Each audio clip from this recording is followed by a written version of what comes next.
हम भक्ति भी करते रहे, कोई लाभ मिला नहीं।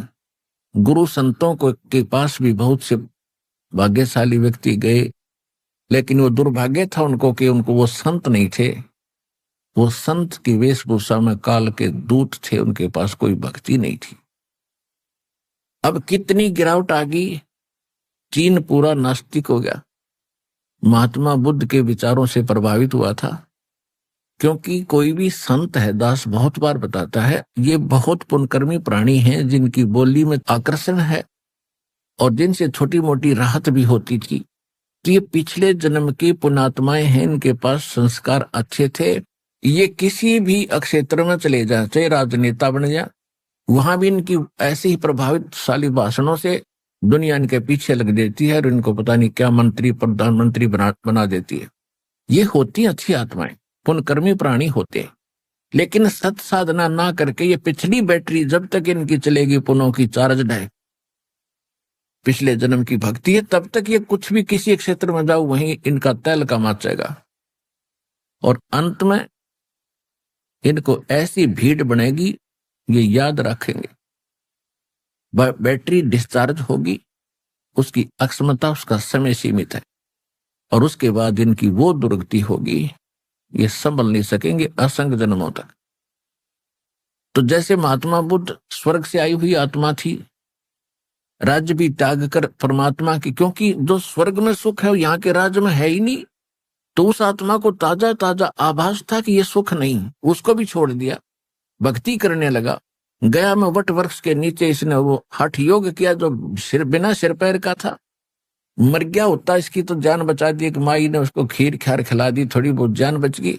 फिर इसने अपना अनुभव, अपनी बकवादा पकड़ ली और उस आधार से लोगों को ज्ञान बांटने लग गया, और उसको पहुंचा हुआ महात्मा मान करके लोग उसके अनुयायी हो गए। पूरा चीन धार्मिक था और महात्मा बुद्ध जैसे अज्ञानियों ने कुछ ज्ञान था नहीं, अब वो नास्तिक बना दिया। ऐसा पूरा रूस नास्तिक है। तो पहले ये सभी धार्मिक थे, परमात्मा के नाम से ही हम अलग अलग हुए हैं, और अब ये नास्तिक हो रहे थे। अब नंबर था हिंदुस्तान का, क्योंकि जितने भी राधा स्वामी पंथ, निरंकारी पंथ, ये और बालेश्वर पंथ, ये सतपाल आले, और जितने अन्य जितने भी ये संत बने हुए, इनके पास कख नहीं भक्ति का, न अध्यात्म ज्ञान इनका सही, न शास्त्र अनुकूल इनकी भक्ति है, साधना है। और जिस कारण से इनके पास उमंग के साथ भक्त जाते रहे, वहां इनको कोई लाभ होना ही नहीं था, दुख न्यो के न्यो बने रहे, और कोई विकल्प था नहीं, क्योंकि एक संत को छोड़ा, राधा स्वामी छोड़ा तो धन धन सतगुरु में पहुंच गए, सच्चा सौदा सरसा छोड़ा तो निरंकारी में पहुंच गए। ये तो सारा एक कुएं का पानी था।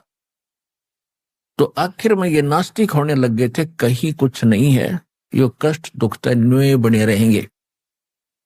और ये खुद भी अपने प्रवचनों में कहते रहेंगे, संत के कर्म में लिखा हुआ, भाग्य में लिखा हुआ तो भोगना ही पड़ता है। तो फिर वो भी संतुष्टि साथ रहती थी कि वही तो भोगना ही पड़ेगा, भक्ति कर ही लेते हैं। लेकिन भक्ति भी तभी बनती है कुछ भगवान का सहारा दिखाई दे जीव को, नहीं तो कुछ दिन तो पिछली संस्कार अंगड़ाई लेते रहेंगे, फिर बाद में वो भी हाथ खड़ा कर जाते हैं।